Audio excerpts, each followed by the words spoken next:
Students, இப்போ இவங்க என்ன சொல்லுவாங்கன்னா கொஸ்டின்ஸில் சல்ஃபரஸ் ஆசிட், சல்ஃபியூரிக் ஆசிட் இதோட ஃபார்முலா அண்ட் ஸ்ட்ரக்சர்ஸ் கொடுங்க அப்படின்னு கேட்பாங்க. சல்ஃபரஸ் ஆசிட் அப்படின்னா H2SO3. இதோட ஃபார்முலா பார்த்தீங்கன்னா H2SO3. இதோட ஸ்ட்ரக்சர்ஸ் பார்த்தீங்கன்னா எஸ் இருக்கும், மேலே டபுள் பாண்ட் ஓ, லெஃப்ட் சைடில் ஒரு OH, ரைட் சைடில் OH. ஸோ டைபேசிக் ஆசிட் அது 2 H+ கொடுக்கலாம், 2 OH. இப்போ சல்ஃபரஸ் ஆசிட் எப்படி போட்டவங்களோ அதே மாதிரியே ஸ்ட்ரக்சர் போடுங்க. அது எஸ் மேலே டபுள் பாண்ட் ஓ மாதிரியே கீழே டபுள் பாண்ட் ஓ போடுங்க. Sulphuric acid formula H2SO4. It is a king of chemicals. It's a very good dehydrating agent. சரிங்களா? இப்போ தயோசல்ஃபியூரிக் ஆசிட் கேட்குறாங்க அப்படின்னா சல்ஃபியூரிக் ஆசிட் மாதிரியே ஸ்ட்ரக்சர் போடுங்க. ஆனால் மேலே டபுள் பாண்ட் ஓக்கு பதிலாக டபுள் பாண்ட் எஸ் போட்டுருங்க. அதாவது ஃபஸ்ட்டு சென்ட்ரலாக ஒரு எஸ்ஸு, லெஃப்டில் ஒரு OH, ரைட்டில் ஒரு OH, கீழே ஒரு டபுள் பாண்ட் ஓ, மேலே ஒரு டபுள் பாண்ட் ஓ போட்டிங்கன்னா சல்ஃபியூரிக் ஆசிட், மேலே டபுள் பாண்ட் எஸ் போட்டிங்கன்னா எஸ்னா தயோ, சல்ஃபர தயோன்னு சொல்லலாம். நைட்ரஜனை அசோ அப்படின்னு சொல்லலாம்.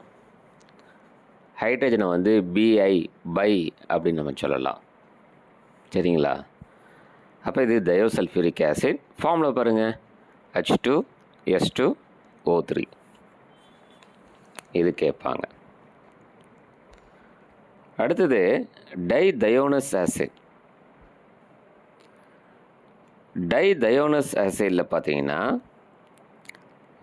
எஸ் சிங்கிள் பாண்ட் எஸ், இந்த 2 எஸ்லையும் பார்த்தீங்கன்னா ஒவ்வொரு OH இருக்கும். அதே மாதிரி ஒரு எஸ்ஸில் டபுள் பாண்ட் ஓ, இன்னொரு எஸ்ஸில் டபுள் பாண்ட் ஓ. இவ்வளோ தான். இது டைதயோனஸ் ஆசிட். அப்போ எப்படி இருக்கு சொல்லுங்க பார்க்கலாம். ஒரு சல்ஃபர், மேலே டபுள் பாண்ட் ஓ, லெஃப்டில் ஒரு OH. அந்த சல்ஃபர் இன்னொரு சல்ஃபரோடு சேர்ந்துட்டு அது மேலே டபுள் பாண்ட் ஓ, ரைட் சைடில் OH. ஸோ இது என்னென்னு பார்த்தீங்கன்னா டைதயோனஸ் ஆசிட். டைதயோனஸ் ஆசிட் முறையே டைதயோனிக் ஆசிட். ஒன்றும் இல்லை, ஒரு சல்ஃபர், மேலே டபுள் பாண்ட் ஓ, லெஃப்டில் ஒரு OH, கீழே ஒரு டபுள் பாண்ட் ஓ. அப்புறம் சல்ஃபர் இன்னும் சல்ஃபரோடு சேர்ந்துட்டு மேலே டபுள் பாண்ட் ஓ, ரைட்டில் OH, ஒரு கீழே டபுள் பாண்ட் ஓ. இது dithionic acid. Dithionic acid. Dear students, இப்போ sulphurous acid, sulphuric acid, thiosulphuric acid, dithionous acid, அப்புறம் டைதயோனிக் ஆசிட்.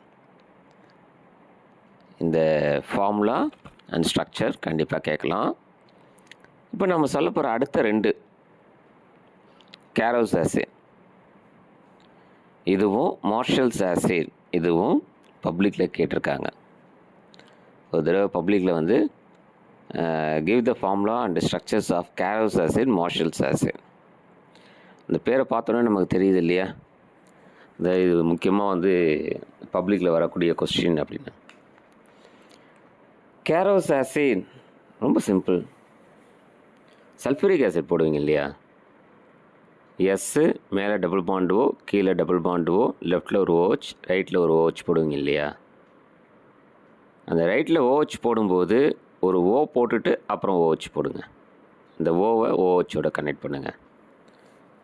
இதான் பெராக்சி மோனோசல்ஃபியூரிக் ஆசிட், H2SO5. ஈஸியாக இருக்கா? கேரோஸ் ஆசிட் சல்ஃபியூரிக் ஆசிட் மாதிரியே போடணும். எஸ் மேலே டபுள் பாண்ட் ஓ, கீழே டபுள் பாண்ட் ஓ, லெஃப்டில் OH, ரைட்டில் OHக்கு பதிலாக OOH. அவ்வளோதான், முடிஞ்சு போச்சு. ஸோ மார்ஷல்ஸ் ஆசிட் அப்படிங்கிறது peroxodisulphuric acid. Peroxo disulphuric acid எப்படின்னு பார்த்தீங்கன்னா, இப்போ நீங்கள் சல்ஃபியூரிக் ஆசிடில் எஸ் மேலே டபுள் பாண்ட் ஓ, கீழே டபுள் பாண்ட் ஓ, லெஃப்டில் ஒரு ஓச் போடுவீங்க இல்லையா, ரைட்லேயும் ஒரு ஓச் போடுவீங்க. அதுக்கு பதில் 2 ஓ போட்டுங்க. ஓ ஓ ஆக்சிஜன்ஸ். அதுக்கப்புறம் அந்த 2வது ஆக்சிஜனை வந்து இன்னொரு படியும் லெஃப்டில் என்ன மாதிரி ஸ்ட்ரக்சர் வரைஞ்சிங்களோ அதே மாதிரி ரைட்டில் வரைஞ்சிங்க. எஸ் மேலே டபுள் பாண்டோ, கீழே டபுள் பாண்டோ, ரைட்டில் ஓச். இவ்வளோ தான். அது H2 S2 ஓ பாருங்கள் 8 இருக்கா, OH. ஸோ H2 S2 லெஃப்டில் ஒரு 3 ஓ இருக்குது, ரைட்டில் ஒரு 3 ஓ இருக்குது, மிடில் 2 ஓ இருக்குது. மொத்தம் H2 S2 OH. இது peroxo disulphuric acid, Marshall's acid. Dear students, டைதயோனிக்